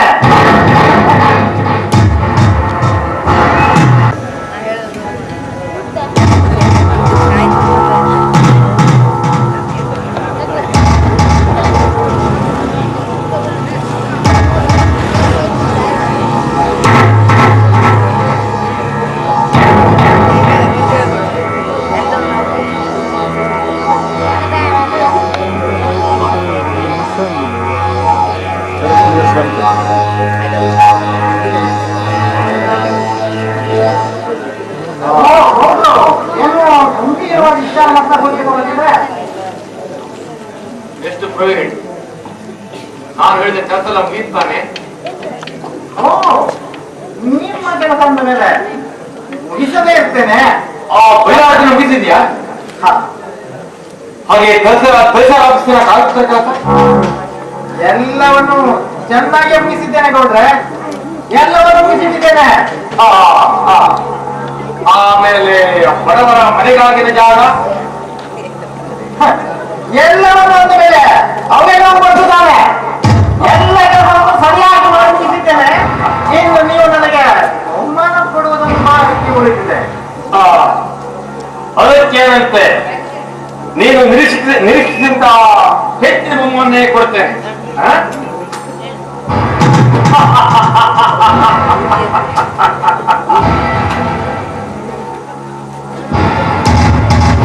ಬನ್ನಿ ಕಂಡ್ರೆ ಬನ್ನಿ. ನಮಸ್ಕಾರ ಗೌಡ್ರೆ. ನಮಸ್ಕಾರ, ಬನ್ನಿ. ನಿಮ್ಮ ಬರುವನ್ನೇ ಕಾಯ್ದೆ ಇದೆ. ಸರಿಯಾದ ಸಮಯಕ್ಕೆ ಬಂದೆ. ಗೌಡ್ರೆ, ಏನೋ ಆಗಿಲ್ಲ ತಾನೆ? ಇಲ್ಲ, ಏನೂ ಆಗಿಲ್ಲ. ಸೂರ್ಯರು ಇಷ್ಟು ಪ್ರವೀಣ ಅಂದ್ರೆ ಹೌದು ಇನ್ಸ್ಪೆಕ್ಟರ್, ನಾನೇ ಪ್ರವೀಣ್. ಹೆಸರೇನು ತುಂಬಾ ಚೆನ್ನಾಗೇ ಇದೆ. ಆದ್ರೆ ಮಾಡುವ ಕೆಲಸವಷ್ಟು ಬರೇ ಹಾಡು. ಇನ್ಸ್ಪೆಕ್ಟರ್, ನಾನೇ ಕೆಲಸ ಮಾಡಿದ್ದೇನೆ. ನೀನ ಸದ್ಯದಲ್ಲಿಯೇ ತಿಳಿಸುತ್ತೇನೆ. ನೀನು ಮಾಡಿದ ಒಂದೊಂದೇ ಕೆಲಸವೇ ಭೀಕರ ಕೊಲೆ ಹಾಗೂ ಹಲವಾರು ನಾಗಪತ್ರಗಳು. ನೋಡಿ ಇನ್ಸ್ಪೆಕ್ಟರ್, ನಾನು ಯಾವ ಕೊಲೆ ಮಾಡಿಲ್ಲ, ಎಂತ ಅವ್ಯವಹಾರಗಳನ್ನು ಮಾಡಿಲ್ಲ. ಅದಿರ್ಲಿ, ಇದನ್ನೆಲ್ಲ ನಮಗೆ ತಿಳಿಸಿದ್ದು ಅವರೇ ಕಂಪ್ಲೇಂಟ್ ಮಾಡಿದ್ದಾರಲ್ಲ. ಸುಳ್ಳು ಇನ್ಸ್ಪೆಕ್ಟರ್, ನಾನು ಯಾವ ತಪ್ಪನ್ನು ಎಸಗಿಲ್ಲ. ಇದೆಲ್ಲ ಕೇವಲ ಸುಳ್ಳು. ಅವ್ನು ಮಾತಾಡಿ ಕೇಳ್ತಾ ಇದ್ದೀರಿ. ಒಂದು ಲೆಕ್ಕ ಸ್ಟೇಷನ್ ಹಾಕಿ ಅಲ್ಲಿ ಅವನು ಬಾಯಿಸಿ, ಹೇ ಪ್ರವೀಣ, ನಿನಗೆ ಬಹುಮಾನ ಬೇಕೇನೋ? ಬಹುಮಾನ ನೋಡಿದ್ಯಾ? ನಮ್ಮನ್ನು ಇದು ಹಾಕೊಂಡು ಏನಾಗುತ್ತೆ ಅಂತ ಅಂದ್ರೆ ಕೊಡ್ರೆ ಇವನು ನಿಮ್ಮನ್ನ ಎದುರು ಹಾಕಿಕೊಳ್ಳೋದಿದ್ರೆ ಕಂಪ್ಲೇಂಟ್ ಮಾಡುವುದಿಲ್ಲವಾಗುತ್ತೆ. ಇಲ್ಲಪ್ಪ, ನಾವು ದೊಡ್ಡ ಗೌರವಿಸಿದವರು. ಸತ್ಯವೇ ನನ್ನ ತಾಯಿ, ಧರ್ಮವೇ ನನ್ನ ತಂದೆ. ನಾವು ಯಾವಾಗಲೂ ಸತ್ಯಧರ್ಮ ತಾಳದಲ್ಲೇ ನಡೆಯೋರು. ಅದಕ್ಕಾಗಿ ಅಲ್ವೇ ನಾನು ನಿಮ್ಗೆ ಕೂಡಲೇ ಕಂಪ್ಲೇಂಟ್ ಕೊಟ್ಟದ್ದು. ಇದೆಲ್ಲ ಮೋಸ ಇನ್ಸ್ಪೆಕ್ಟರ್. ನಮ್ಮ ಮೇಲೆ ಈಗ ಸುಳ್ಳು. ಮೋಸವಾಗಿ ಎಲ್ಲ ಆಮೇಲೆ ನಡಿ ಸ್ಟೇಷನ್.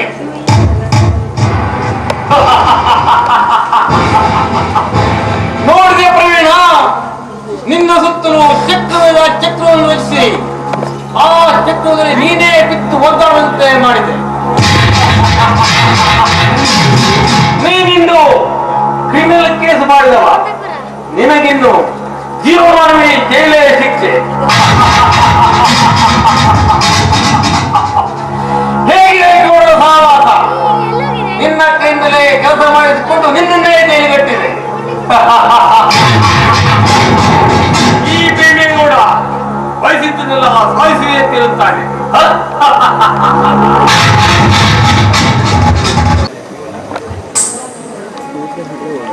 ಗಿರೀಶ ಹೀಗಾಗಿ ಮೂರ್ನಾಲ್ಕು ಜನ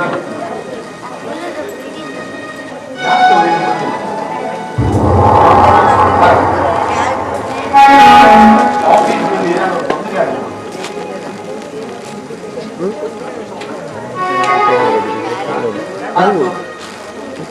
ದುರ್ಗಾಂಬೆಯ ಅನುಗ್ರಹದಿಂದ ನಮ್ಮ ಗಿರೀಶ ಜಿಲ್ಲಾಧಿಕಾರಿಯಾದ ರಮೇಶ್ ಏನು ಲಂಚವನ್ನು ತೆಗೆದುಕೊಂಡ ಆರೋಪದ ಮೇಲೆ ಅವರನ್ನ ಬಂಧಿಸಿದ್ದಾರೆ. ಅವನ ವಿಷಯವನ್ನು ಬಿಡಮ್ಮ. ವಿಚಾರಣೆ ಕೋರ್ಟಿನಲ್ಲಿದೆ. ಮುಂದೆ ಏನಾಗುವುದು? ನೋಡು, ಅವರವರ ತಪ್ಪಿಗೆ ಅವರವರಿಗೆ ಶಿಕ್ಷೆ ಆಗ್ತದೆ. ಅವರವರ ಪಾಪಕ್ಕೆ ಅವರು ಹೋಗ್ತಾರೆ. ನಾನಂತ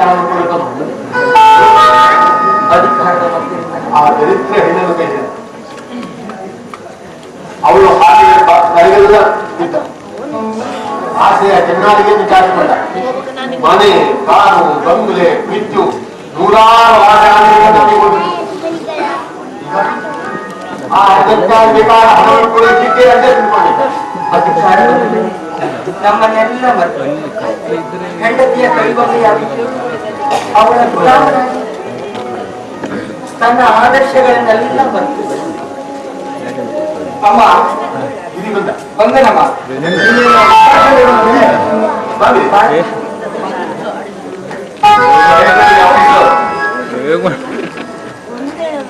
ಚೆನ್ನಾಗಿ ನಡೆದಿದೆ. ಇದರು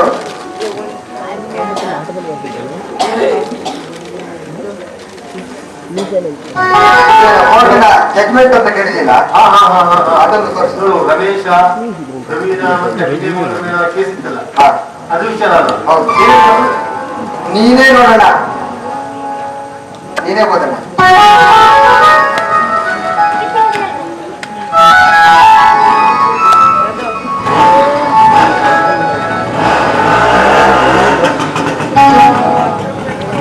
ಬೇಡ, ನೀನೇ ಓದಿ. ಅದಕ್ಕೆ ಸಂಬಂಧಪಟ್ಟ ಆದೇಶವೂ ಕೂಡ ನನಗೆ ಬಂದಿದೆ.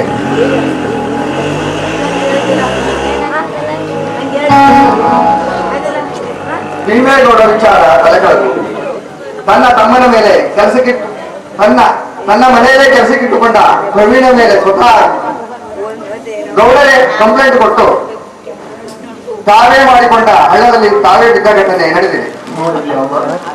ರೌಡಿ ವೇಷದಲ್ಲಿ ಮನೆಗೆ ಬಂದ ಪ್ರವೀಣ್ ಸಿಐಡಿ ಇನ್ಸ್ಪೆಕ್ಟರ್ ಭೀಮೇಗೌಡನ ಎಲ್ಲ ದುಷ್ಕೃತ್ಯಗಳನ್ನ ಕೆಟ್ಟ ಕೆಲಸಗಳನ್ನ ಮಾಡಿದ್ದು ಮಾಡಲು ಆದೇಶ ನೀಡಿದ್ದು ಮುಂತಾದವುಗಳ ಧ್ವನಿ ಸುರುಳಿಯನ್ನ ಕೋರ್ಟಿನಲ್ಲಿ ಹಾಜರುಪಡಿಸಿದರು. ಆಸ್ಪತ್ರೆಯಲ್ಲಿರುವ ಮಹಿಳಾರಂಜನನ್ನು ಸುರಕ್ಷಿತವಾಗಿ ಅಡಗಿಸಿಟ್ಟು ಅವನ ಕೊಲೆ ಮಾಡಿರುವ ಗೌಡನಿಗೆ ಹೇಳಿ ಕೋರ್ಟಿಗೆ ಮಹಿಳಾರಂಜನನ್ನ ಕರೆಸಿ ವಿಚಾರಣೆ ನಡೆಸಿದಾಗ ಮಹಿಳಾರಂಜನ ಕುಟುಂಬವನ್ನೇ ಸರ್ವನಾಶ ಮಾಡಿ ಅವರ ಆಸ್ತಿಪಾಸ್ತಿಯನ್ನು ಹೊಡೆಯಲು ರೂಪಿಸಿದ ಗೌಡ ಸಂಚು ಬಯಲಾಗಿದೆ. ಸಿಐಡಿ ಇನ್ಸ್ಪೆಕ್ಟರ್ ಕೋರ್ಟ್ ಅಭಿನಂದಿಸುತ್ತದೆ. ಈ ವಿಚಾರಣೆ ಸಂದರ್ಭದಲ್ಲಿ ತಹಶೀಲ್ದಾರ್ ರಮೇಶ್ ಅವರದು ಸಾಕಷ್ಟು ಲಂಚ ತೆಗೆದುಕೊಂಡು ಮಾಡಿದ ಅವ್ಯವಹಾರಗಳನ್ನೆಲ್ಲ ಬಯಲಾಗಿದೆ. ರಮೇಶನ ವಿಚಾರಣೆಯನ್ನ ಅವರೇ ಖಾತೆ ಉನ್ನತ ಅಧಿಕಾರಿಯ ವಹಿಸಿ ವಿಚಾರಣೆ ನಡೆಸಿ ತಕ್ಕ ಶಿಕ್ಷೆಗೆ ಗುರುಪಡಿಸುವುದು. ಅಲ್ಲಿಯವರೆಗೆ ಅವನನ್ನು ಅಧಿಕಾರದಿಂದ ಅಮಾನತುಗೊಳಿಸಲಾಗಿದೆ ಎಂದು ಕೋರ್ಟ್ ಆದೇಶಿಸಿದೆ. ಸರಿಯಾಗಿ ನೋಡೋಣ, ಕೋರ್ಟ್ ಆದೇಶ ಕೂಡ ನನಗೆ ತಲುಪಿದೆ. ಸರಿಯಾಗಿ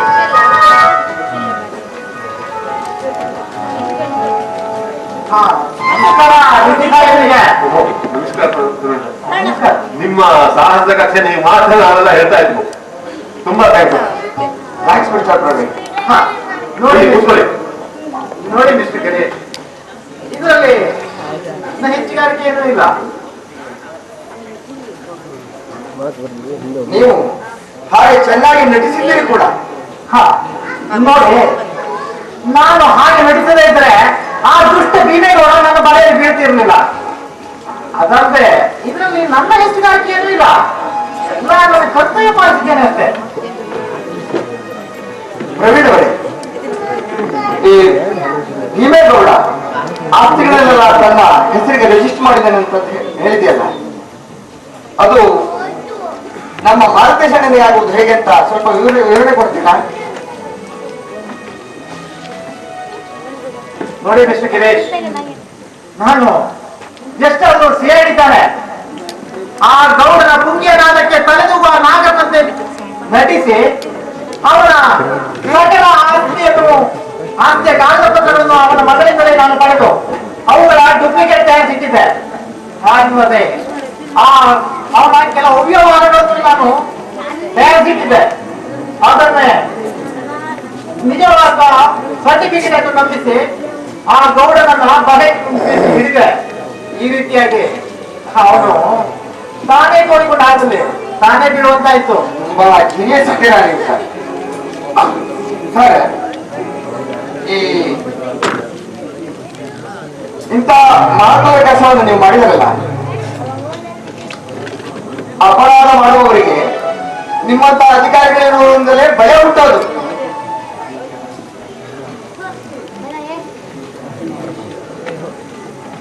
ಆ ವಿಷಯ ಆಗಿರಲಿ, ನಾನು ತಹಶೀಲ್ದಾರ ರಮೇಶ್ ಅವರ ವಿಚಾರ ಕೂಡ ನಿಮ್ಮ ಸುದ್ದಿಗೆ ಬಂದಿರ್ಬೇಕಲ್ಲ ಈಗ. ಹೌದು, ನನ್ನ ಹತ್ತಿರನೇ ಬಂದಿದೆ. ಆದರೆ ಅವನು ಈಗ ಇಲ್ಲಿಯೇ ಬರಬಹುದು. ನೋಡಿ ಮಿಸ್ಟರ್ ಪ್ರವೀಣ್, ನೀವು ಈ ಬಡವನ ಮನೆಗೆ ತುಂಬಾ ಉಪಕಾರ ಮಾಡಿದ್ದೀರಾ. ಸ್ವಲ್ಪ ಚಾಟಿಂಗ್ ನನ್ನನ್ನು ದಯವಿಟ್ಟು ನಂಬಿಸಿ. ಇನ್ನು ಮೇಲೆ ಇಂಥ ತಪ್ಪಾಗುವಂತೆ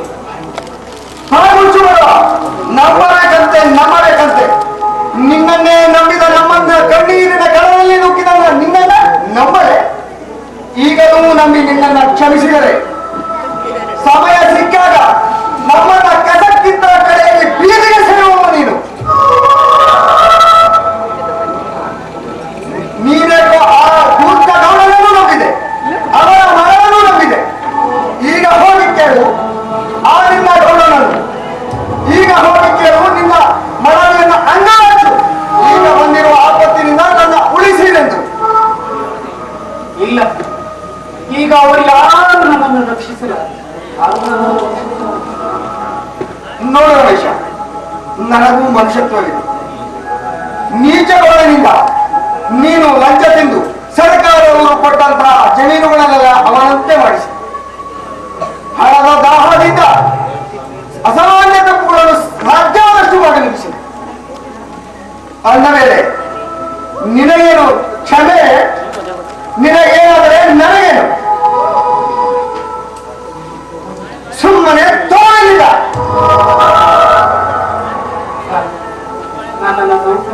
ತಂದು ಹಾಕಿದ್ರೆ ನನ್ನ ಹೆಂಡತಿ ಮತ್ತು ನಾನು ಬೀದಿ ಪಾಲಾಗಿದೆ. ನೋಡ ರಮೇಶ, ನಿನ್ನಿಂದ ನಿನ್ನ ಸಂಸಾರದಿಂದ ಏನು ಪ್ರಯೋಜನ ಇಲ್ಲ, ಯಾರಿಗೂ ಏನು ಪ್ರಯೋಜನವಿಲ್ಲ. ಭಿಕಾರಿಯಾಗಿ ಬೀದಿಗೆ ಬೀಳಲಿ, ಮನೆಯ ಮಸಳಾಗಿ ಹೋಗಲಿ, ಅದರಿಂದ ಯಾರು ಕೈಕರ ಪಡುವುದಿಲ್ಲ.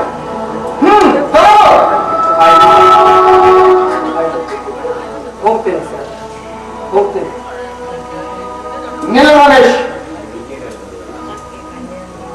ಸ್ವಾಭಿಮಾನದ ಶಿಖರದಂತಿರುವ ಅಣ್ಣ ತಮ್ಮನಾಗಿ ಸಾಯ ತಪ್ಪುಗಳನ್ನು ಬುದ್ಧಿಪೂರ್ವಕ ಮಾಡಿದರು.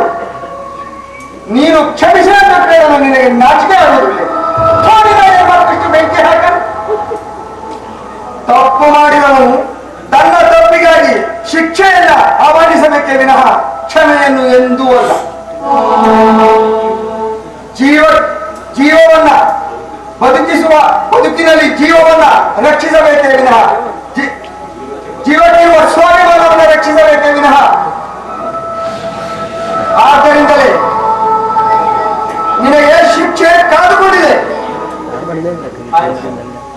ಏನು ಶಿಕ್ಷೆ ಬೇಕಾದ್ರೂ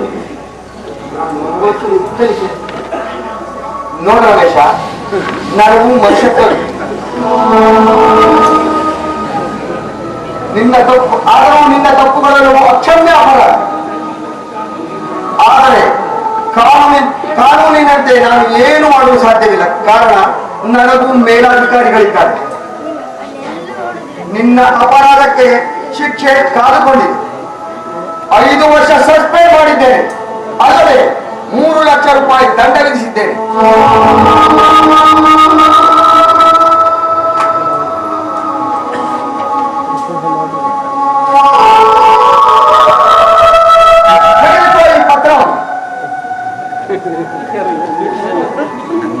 ಇನ್ನು ಮುಂದೆ ನಾನು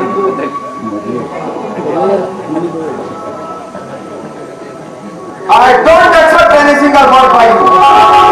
What can I do? ನಿಲ್ಲು ರಮೇಶ, ಒಂದು ನೀನು ನಿನ್ನ ತಾಯಿ ಹಾಗೂ ಮಾಲತೇಶಣ್ಣನ ಕಾಲಿಗೆ ಬಿದ್ದು ಕ್ಷಮೆಯಾಚಿಸಬೇಕು. ಇದು ನಾನು ನಿನಗೆ ಕೊಡುವ ನೈತಿಕ ಶಿಕ್ಷೆ. ಏನಂದಂತೆ ಈಗಲೇ ಹೋಗಿ ನನ್ನ ಮಾಲತೇಶ ತಾಯಿಗೆ ಕ್ಷಮೆಯಾಚಿಸಿ.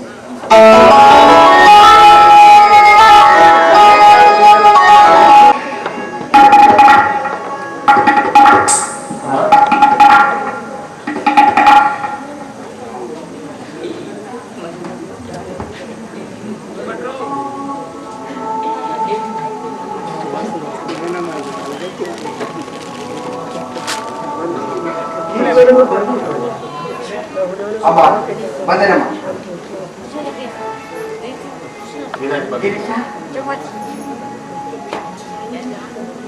ರಮೇಶನಿಗೆ ಅವನು ಮಾಡಿದ ತಪ್ಪಿಗೆ ತಕ್ಕ ಶಿಕ್ಷೆ ಆಗಿದೆ.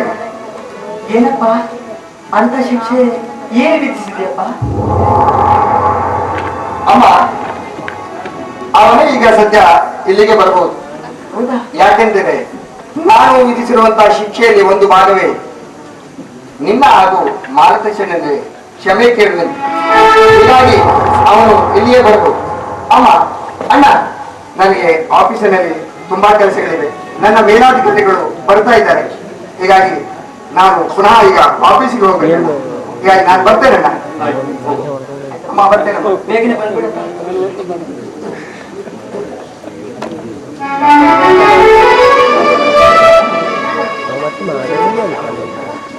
ಮಾಲತೇಶ, ಗಿರೀಶ,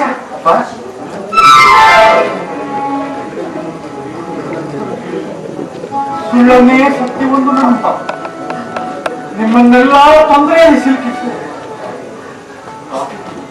ಸ್ವಾಮಿ, ಸ್ವಾಮಿ, ಅಪ್ಪ, ಇದೇನು ನಮ್ಮಲ್ಲಿ ಕ್ಷಮೆಯ ವಿಚಾರ ಕೇಳು. ನಿಮ್ಮನ್ನು ಕ್ಷಮಿಸುವ ಯೋಗ್ಯತೆಯಾದ ನಮಗಿದೆಯಾ? ಆ ದೇವರೇ ನಿಮ್ಮನ್ನು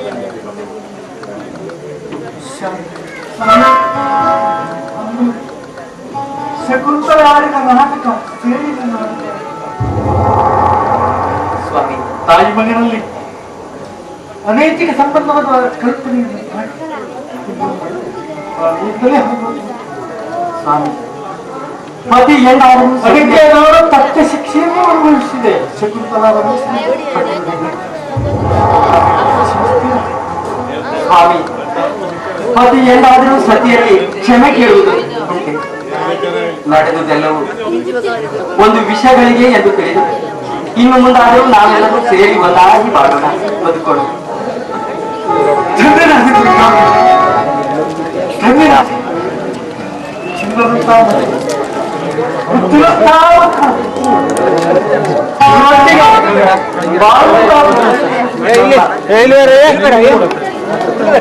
ಇಲ್ಲಿ ಬರ ನಾಡು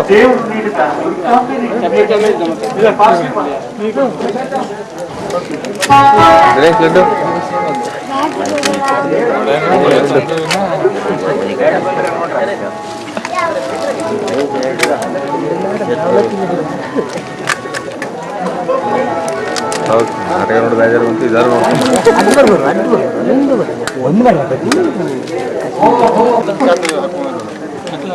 ಏನು ಸಾಹೇಬರು ಈ ಅಧಿಕಾರಿಯವರಿಗೆ ತಮ್ಮಂತಹ ದೊಡ್ಡ ಅಧಿಕಾರಿಗಳು ತಮ್ಮ ದೇವದಾಸ ಪಡೆದುಕೊಂಡು ಬಂದಿದ್ದೀರೋ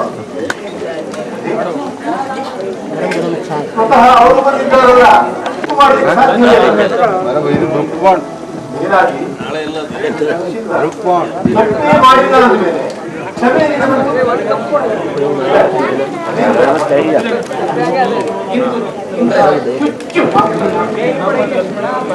ಎಲ್ಲರೂ ಕ್ಷಮಿಸಲಾದಂತ ನೂರಾರು ತಪ್ಪುಗಳನ್ನು ಮಾಡಬೇಕು. ವಿಷಯ ಮಾರ ಅದನ್ನೆಲ್ಲ ಮರೆತು ದಯವಿಟ್ಟು ನಮಗೆ ಕ್ಷಮಿಸಿ.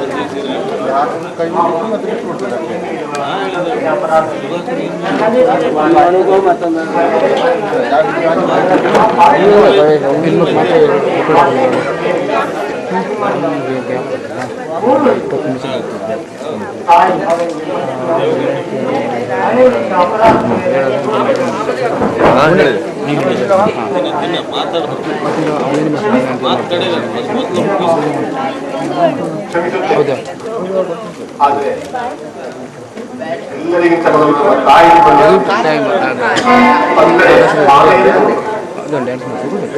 ನೀ ಬಗ್ಗೆ ಹೋಗ ಅಮ್ಮ ಏಕಮ್ಮ, ನಮ್ಮನ್ನ ಕ್ಷಮಿಸಲಾಗಿ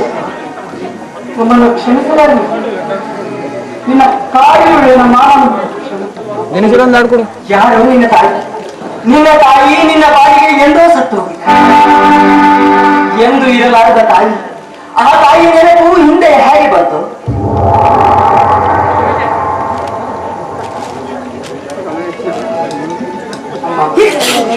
ಒಂದು ನಾನು ಕನ್ನೋಲದಲ್ಲಿ ಬಾಯಿಗೆ ಬಂದಂತೆ ಏನೇನೋ ಒಂದು ಇಂದು ನನಗೆ ತಾಯಿಯ ಸ್ಥಾನ ಏನು ಎಂಬುದು ಚೆನ್ನಾಗಿ ತಿಳಿದಿದೆಯಮ್ಮ, ಚೆನ್ನಾಗಿ ತಿಳಿದಿದೆ. ಲೋಕದಲ್ಲಿ ತಾಯಿಯರು ತಮ್ಮ ಮಕ್ಕಳ ಕಷ್ಟವನ್ನು ಒಡಲಿಗೆ ಹಾಕಿಕೊಂಡು ಮಕ್ಕಳನ್ನು ಹರಸಮ್ಮ, ನನ್ನನ್ನ ಹರಸ. ನಾನೇನು ನಿನ್ನ ತಾಯಿ ಆಗ ನಾನು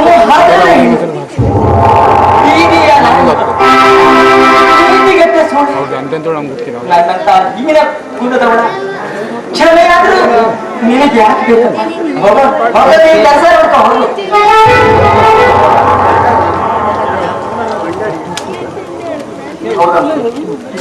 ನಾನು ಅವರ ಅರ್ಥದೃಷ್ಟನನ್ನು ದೇವರಂತಹ ತಾಯಿಯನ್ನು ದೈವಾಂಶ ಸಮ್ಮತನಾದ ಬಾಯಿಗೆ ಬಂದಂತೆ ಒಂದು ಹೊರನುಗ್ಗಿದ ನಾನೊಂದು ಪಾಪಿಯಮ್ಮ, ನಾನೊಂದು ಪಾಪಿ.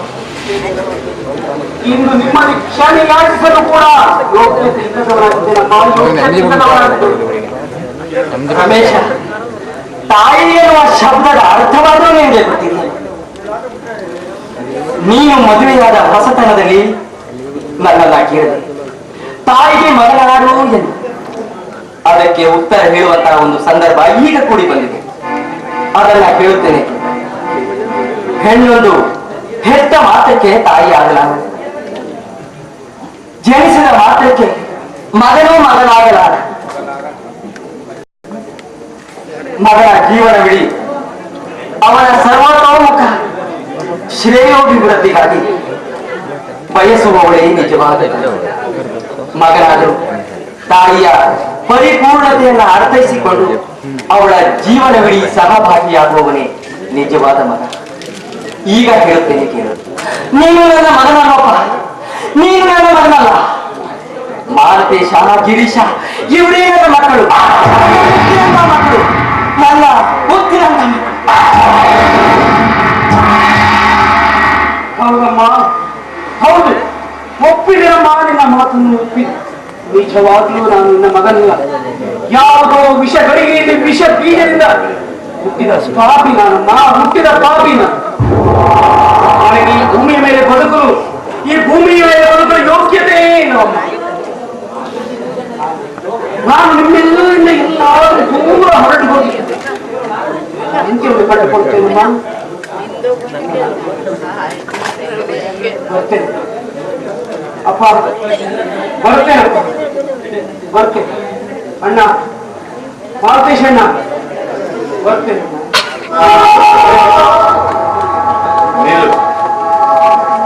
ದುಡುಕಬೇಕು.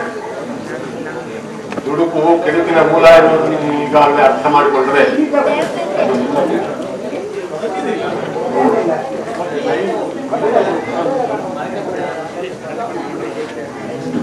ನಾವೆಲ್ಲರೂ ನಿಮ್ಮನ್ನು ಕಲಿಸುತ್ತೇವೆ.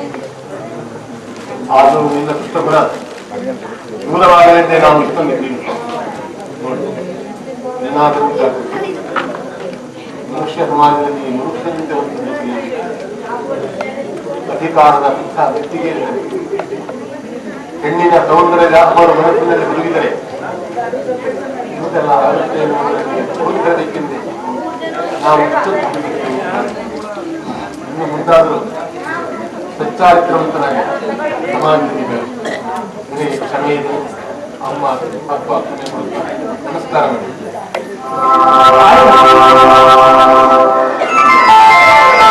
ಇನ್ನು ನಾನು ನಿಮ್ಮೆಲ್ಲರ ಆಳ್ವಿಕೆಯಂತೆ ಬಾಳಿನ ದಾರಿಗುಂಟ ನೀನೇ ಕಷ್ಟ ಬಂದು ನೀನು ನನ್ನ ಮಗ. ಹಾಗೆ ನಮ್ಮನ್ನ ಅನುಗ್ರಹಿಸಿ ಅಮ್ಮ ಗಿರೀಶ, ನಮ್ಮ ಮಾಲತೇಶ ಮುಕ್ತಿನಂತ ಇಂಥ ಒಳ್ಳೆಯ ಆಶೀರ್ವಾದ ಮಾಡಿದ ಆ ತಾಯಿ ನಾವು